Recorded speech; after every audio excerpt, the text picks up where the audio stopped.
In September of 1976, the teachers in the Lakeland School District of Westchester County agreed to work one more school year without any pay increase.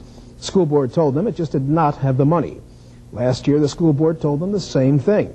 State aid, according to the board, had dropped from 50% of budget several years ago to only 39% of budget today. This apparently was too much for the teachers. They went out on strike and they stayed out for a very, very long time.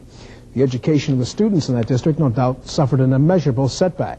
The teachers themselves suffered tremendous financial setbacks.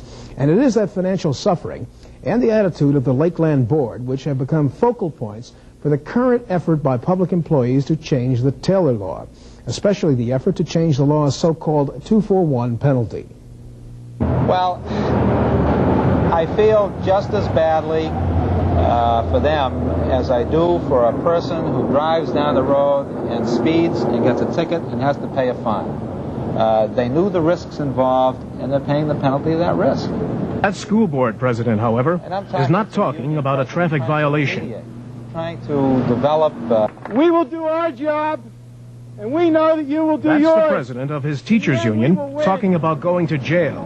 A 42-day strike by teachers in the Lakeland district. 340 teachers in a record-long walkout. We remained together, and we paid very severe prices for that. Naturally, the loss of the wages for the lost work days, the fine days that we paid, totaled up to between $9,000 and $10,000 and more in some cases on the part of each individual striking teacher.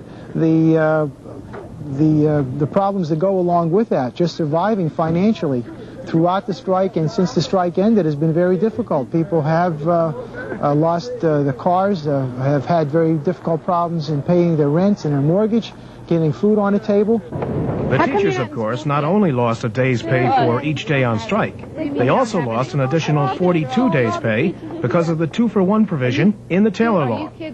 Parents, teachers?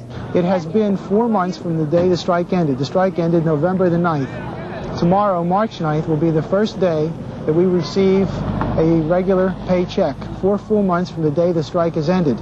And the teachers that were on strike have not received a pay from the school district since last June. So that when you look at it from that perspective, while we went on strike in September, it really has been 8 months since any of us have gotten paid.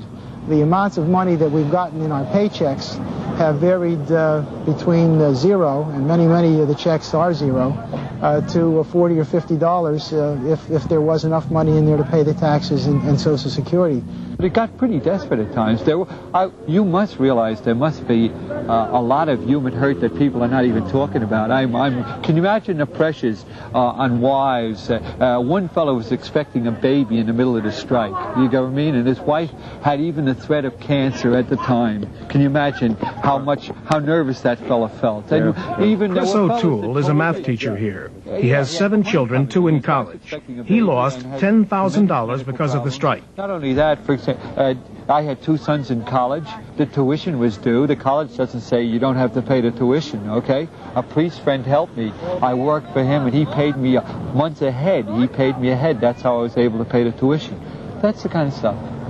New York State United Teachers and other AFL-CIO unions came to the Lakeland Union's rescue. Each teacher was given $1,700 in cash, and non-interest loans were made available. But that could hardly match the $10,000 and $12,000 each teacher lost. There are countless stories here about teachers who lost cars, homes, those who had to take menial jobs just to keep food coming in.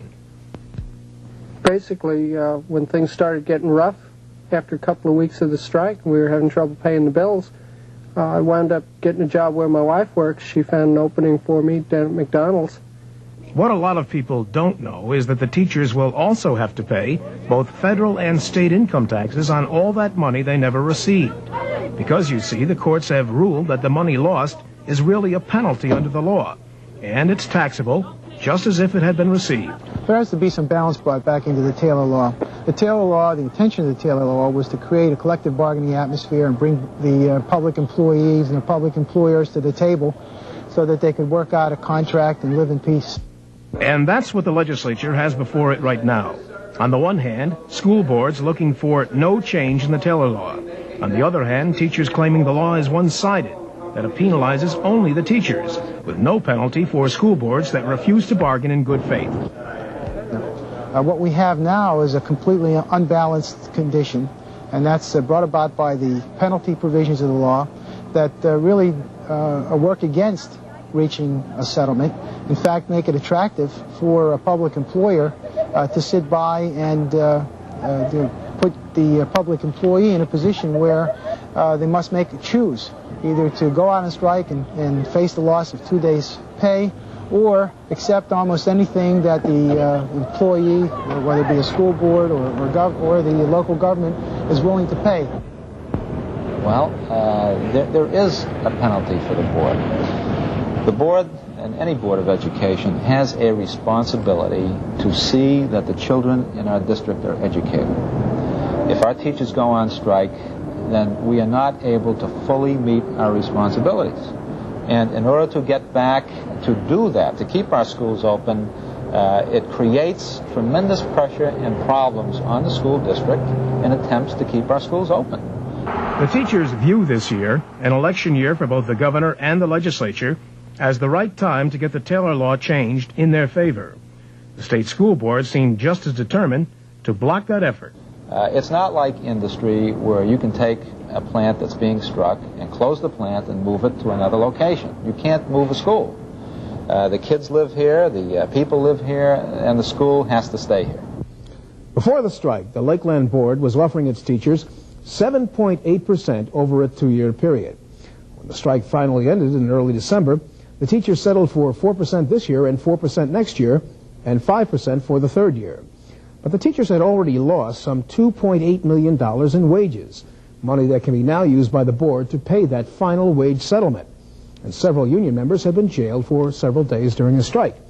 But every Lakeland teacher we talked with this week told us point blank, given the same circumstances, he'd do it again.